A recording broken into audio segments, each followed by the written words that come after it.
Hello my crafty friends, it's Andrea from Prairie Sky Paper Crafts. One of my absolute favorite things as a demonstrator is to be able to show things that are coming out in the new catalog. So I had a play and I ordered the linen paper as soon as it was available. It is actually, oops, that's the wrong thing. It's actually fabric. I love sewing, I love fabric, I love textiles, I love textural things, and this fits the bill. It's really thin and really pliable, but it also, oops, has an adhesive backing layer. So you get that fabric quality when you apply it to your cards. Now, I suppose you could just put the adhesive on the back and adhere it to your card, but I'm going to show you a really fun way to do this. So this one I used Flirty Flamingo, Bermuda Bay and Granny Apple Green, and the new rectangle postage punch. So, and of course the black matte dots because I love them and they're super close by my desk all the time right now. So I'm going to put this off to the side. The card that I'm going to be demonstrating is made with crushed curry, Poppy Parade, and Cajun Craze. You can use some of the more soft colors for this one, but I found that the deeper tones really popped. Now I've got the spiral die. It is a background stamp. It's a full size. It'll completely cover a 4 1/4 by 5.5 base. And for the sentiment, I'm using A Wish for Everything. It's actually a 2-piece stamp set. And I've got all of the components already put onto my stamp block. So I'm going to set that aside. For my completed card, I'm going to be using a piece of basic black that I'm going to punch. Crushed curry is going to be my other punched layer. And for the base, I'm going to be using the Poppy Parade. Now, I've got a piece that's slightly smaller than the 4 1/4 by 5.5. It was the piece that was left over from my play earlier. I just wanted to experiment with this card to see what it would look like doing something a little bit smaller. And the other thing that you're going to want is a piece of 4 1/4 by 5.5 or whatever size you want to cut it down to. When you get it wet, the adhesive does pull away a little bit, but I'm also going to try something different with this card than I did with my first one. Because with the first one, I peeled it off the adhesive and then I dried it. So I'm going to try it the opposite way. So now I've got my stamp, my magnet, and I've also got a piece of sticky note attached. And the reason that I've got the sticky note attached is so that I can actually get the imprint the full way on my card. So I'm going to do it horizontally. So I'm going to flip my stamp around so it covers the way that I want it to.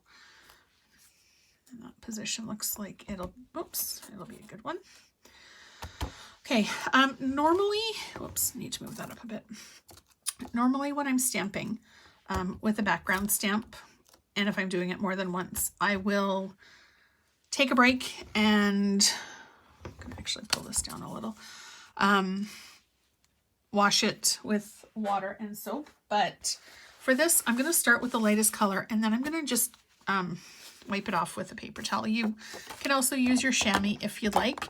I'm going to start with the crushed curry. So I'm just going to open up my stamp and I like to stick a stamp block underneath just so that it stays flat and every part gets well inked. Now I'm using my Stamparatus for this because if I don't get a perfect impression, I can go back over it and it'll still be exactly where I want it to be. Okay, so first hit, and I'm not too terribly fussy about getting the exact placement on my piece of fabric either because chances are pretty good that I'm going to trim it.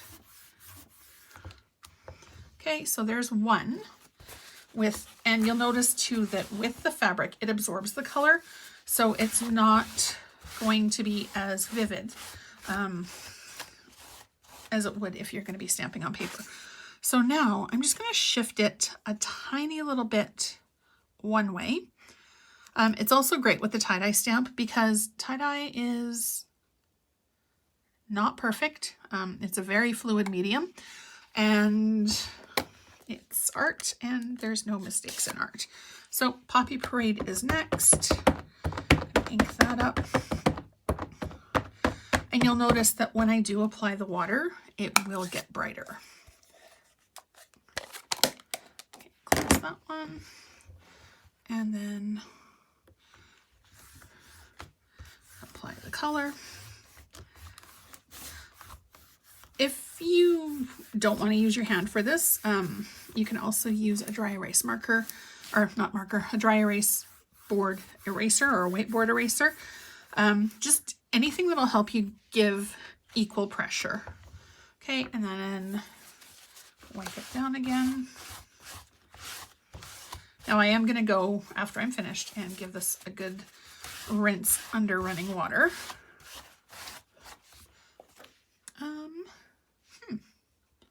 Where did my other color go? Oh, it's underneath. Oh my goodness. Thank goodness it's Friday. All right. So crushed curry. I love these colors. Granted, it is spring and I'm doing more of an autumn color, but it's fine. Okay, so I shifted this one down and to the right. So now I'm going to shift this slightly up and to the left. Move this down so my magnet doesn't get covered. All right. And here we go. Okay. There we go. Our colors are done. I'm going to take this.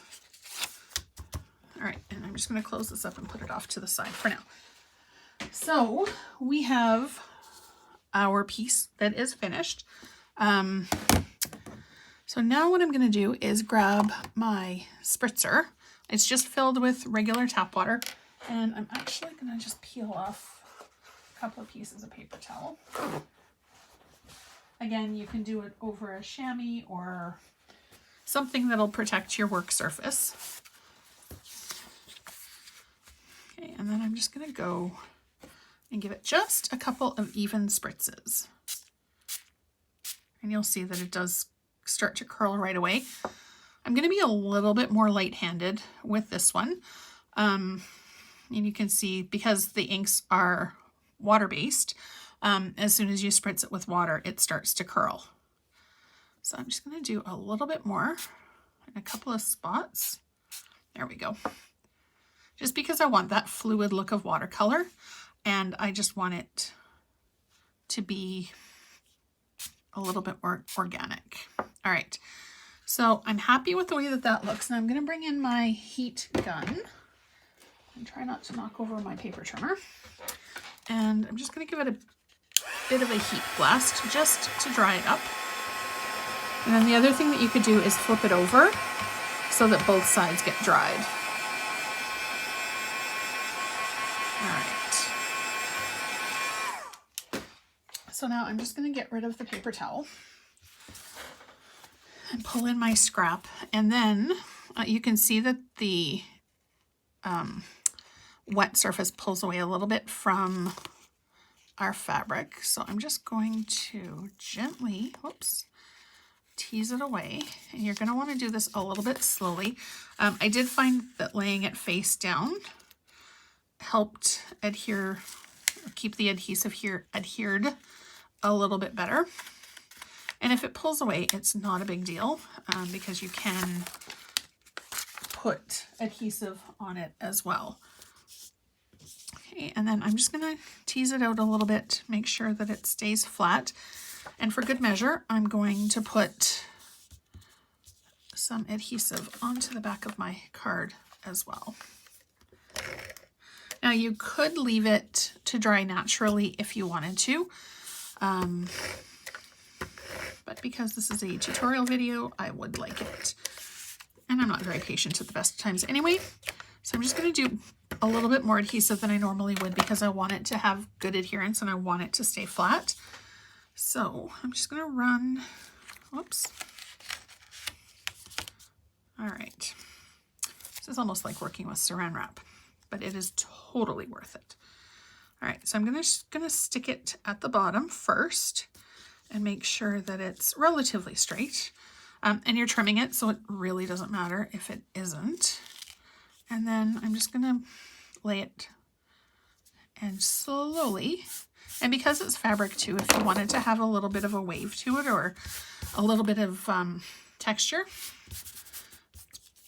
your creation, you need to make yourself happy with it. And I really love the way this looks. Excuse me. All right, so now I'm just going to trim it.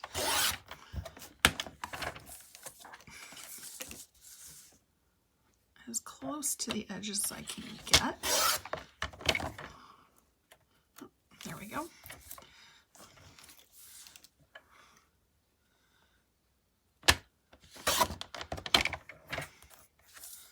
And because it's fabric, you're going to want to make sure that your trimming blade is fairly sharp.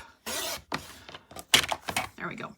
Now, you can finish it here if it's not completely dry. And what I like to do to make sure that it doesn't curl is cover it up with a couple of punches. And sometimes I put a paper towel underneath or a towel just to absorb it. So placing the punch will make sure that it dries flat. So this one, I would probably do the punch this way, or I would just grab a second one and lay it flat and let it dry for a few hours. But I am going to keep going. So I've got my Poppy Parade, which I said I was going to use for my background. I actually really like that. All right. And I would adhere this guy first. Oh, one of the perils of craft room life. You find little backings pretty much everywhere. I have a cat who likes to go through the garbage can and she steals out all of the little bits and plays with them. Okay, and one more down the middle. And I am kind of in the mood for something that's a little bit offset today. So I'm going to do corner to corner and then just adhere it. Okay, so there we go. I think that one's going to go that way. Okay, so I'm going to take my black and just punch one out. I've always got scraps of black, and I go in phases with black. Sometimes I use it all the time, and then other times I don't touch it for months. So I'm going to bring in my piece of crushed curry. I have this for another project, but I made a mistake in my measurement. So I always keep my little offcuts and my little errors to use for other projects because there's no point in wasting it. So I've already got my happy father, or wishing you a happy Father's Day on my stamp block. So I'm gonna ink it up. And because I'm using the punch, I'm not too terribly concerned about getting it completely straight on the paper, but I do want to get it as close to the edge to minimize any waste. Okay, so there's our happy Father's Day. I'm going to cover up the ink before I put my hand in it or something else. And then you're going to grab your punch. And then this is one of the things I love about using punches. If it's not punched perfectly straight, when you go to use your punch, you can fix that as well. So, and you want to make sure that you have your edge of your cardstock past the cutting line for your punch. And you also want to make sure that your fingers are out of the way. I've done that more than once. So I do like a half press just to make sure that it's not going to go anywhere, and then pop it. And then for this, I'm going to, actually, I think I'm going to put it this way. So I'm going to do my adhesive in 2 strips. Oops. And then put my sentiment this way. And then I'm going to take my card. And if you wanted to pop it up onto dimensionals, you can, or you can just adhere it flat to the card. I'm going to use the dots, so I think I'm just going to adhere it flat to the card.